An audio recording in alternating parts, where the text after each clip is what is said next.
Stubble burning, इसको पराली भी बोलते हैं और एक ऐसा इशू है जो आप रिसेंटली बहुत ज़्यादा न्यूज़ में सुन रहे होंगे।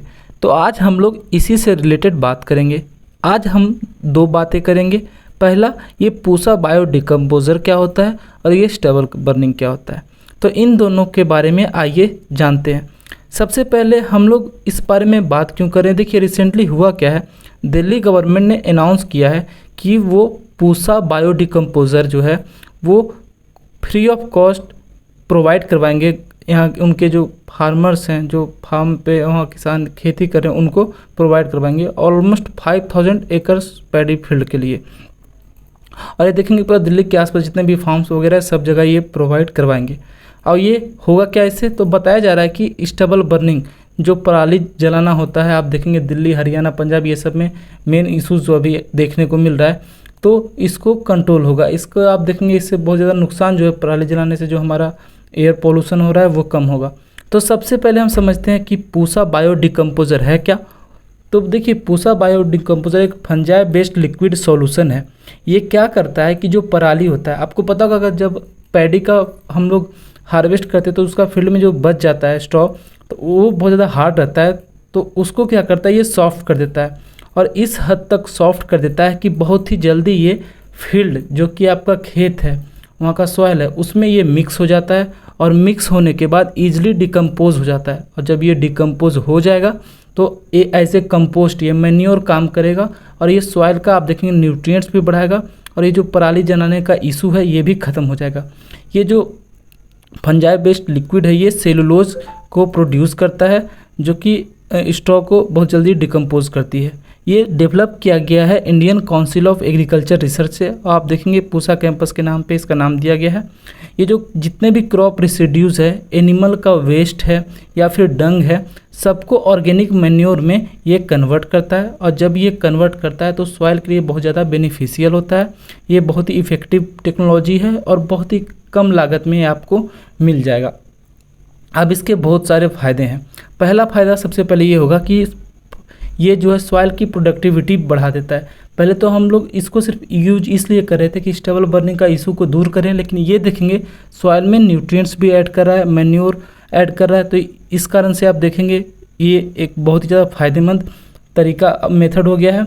उसके बाद आप देखेंगे हम लोग जो पराली जलाते हैं, जिसको हम लोग यहाँ पे बात कर रहे हैं मेनली जिसके बारे में, तो उससे क्या होता है जब फील्ड में जो रेसिड्यू रहता है पैडी का हार्वेस्ट के बाद, तो उसको हम लोग जला देते हैं।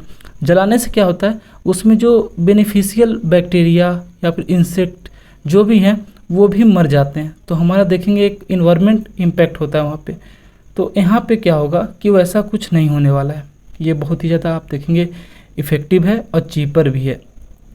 और ये सबसे बड़ी बात जो हम लोग अभी एग्रीकल्चर पॉइंट ऑफ व्यू से कुछ भी इंसेक्टिसाइड, पेस्टिसाइड यूज करते हैं, तो सबसे पहले हम लोग देखते हैं कि क्या ये इको फ्रेंडली है, क्या इन्वायरमेंटली ये फिट है। तो देखेंगे इन्वायरमेंटली ये बहुत ही अच्छा काम करेगा, ये नुकसान नहीं पहुंचाएंगे। और ये स्वच्छ भारत मिशन हमारा है, इसमें एक महत्वपूर्ण रोल निभाएगा। ये था हम लोग जो अभी बात किए पूसा बायो डिकम्पोज़र के बारे में। अब ये हम लोग यूज क्यों करें स्टेबल बर्निंग के लिए, तो स्टेबल बर्निंग क्या होता है इसके बारे में भी जानना जरूरी है। तो स्टेबल बर्निंग का आप बार बार नाम सुने होंगे, फिर भी मैं चाहता हूँ थोड़ा सा शॉर्ट में आपको बता दूँ। स्टेबल क्या पराली बोलते हैं। ये एक मेथड होता है कि हम लोग जो पैडी क्रॉप का रेसिड्यू है इसको फील्ड से रिमूव करते हैं। करते क्या है कि हम लोग इसमें फील्ड में जैसे पैडी को हार्वेस्ट किए और फील्ड में उनको हम लोग जला देते हैं। ये मेनली क्या क्यों जाता है, ताकि जल्दी से हम लोग वीट को फिर से यहाँ पे प्लांटिंग कर सके। आप देखेंगे लास्ट वीक ऑफ सितंबर टू नवंबर में होता है। और एक प्रोसेस है जिसमें मैंने बताया कि फायर लगा दिया जाता है और उसके बाद क्या होता है कि मतलब फायर लगाने से पॉल्यूशन बहुत ज़्यादा होता है। और ये जो कॉमन प्रैक्टिस है ये किया जाता है, आपका देखेंगे अक्टूबर नवंबर across north west India, but मतलब पंजाब, हरियाणा, उत्तर प्रदेश में प्राइमली ये किया जाता है।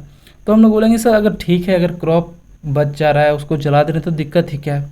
देखिए बहुत बड़ा दिक्कत है तभी हम लोग यहाँ पे अल्टरनेटिव लेके यूज कर रहे हैं। देखिए दिक्कत क्या होता है, पॉल्यूशन, बहुत ज़्यादा धुआं निकलता है, सबसे पहला रीज़न है। अब ये जब धुआं निकलता है तो लार्ज अमाउंट में टॉक्सिक पोल्यूटेंट्स जो है वो एटमॉस्फेयर में ये रिलीज़ करता है। और इसमें देखेंगे हार्मफुल गैसेस लाइक मीथेन हो गया, कार्बन मोनोऑक्साइड, ये सारे जो बहुत ही नुकसानदेह हो सकते हैं, ये सब रिलीज़ करता है। उसके साथ ही देखेंगे जो पोल्यूशन है आसपास फैल जाता है और उसके बाद केमिकल ट्रांसफॉर्मेशन होता है और एक ह्यूमन हेल्थ मतलब को इतना ज़्यादा इम्पेक्ट करता है। एक फॉग टाइप का, एक ब्लैंकेट चादर के जैसा आसपास पूरा कवर करता है, ढक लेता है। ये तो बहुत ही ज़्यादा नुकसानदेह होता है। सॉइल फर्टिलिटी को ये इम्पैक्ट करता है। कैसे करता है?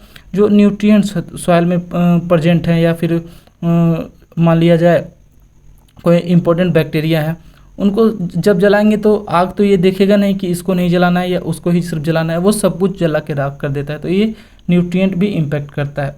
उसमें साथ में देखेंगे हीट जो जनरेट होता है वो सॉइल से मॉइस्चर को भी देखेंगे दूर कर देगा। जब हीट बहुत ज़्यादा है सॉइल में, क्या अगर कुछ भी ग्रो करने के लिए सॉइल में मॉइस्चर चाहिए, लेकिन जब सॉइल में मॉइस्चर नहीं रहेगा, किस कारण नहीं रहेगा? क्योंकि इतना ज़्यादा हम लोग फायर लगाए हुआ, हीट इतना ज़्यादा होगा, तो ये भी सॉइल को निगेटिवली इम्पैक्ट करता है। दिल्ली गवर्नमेंट यहाँ पे कोशिश कर रही है कि कम से कम ये जो पराली है किसान जलाएं।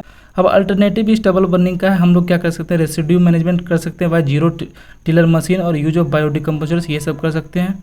यूज ऑफ राइस का स्ट्रॉ है उसको हम लोग कैटल फीड के लिए भी इस्तेमाल कर सकते हैं। तो ये सब मेथड है। आपको उम्मीद करता हूँ ये सब बातें समझ में आई होगी। मिलते हैं अगले वीडियो में, तब तक पढ़ते रहिए। जय हिंद।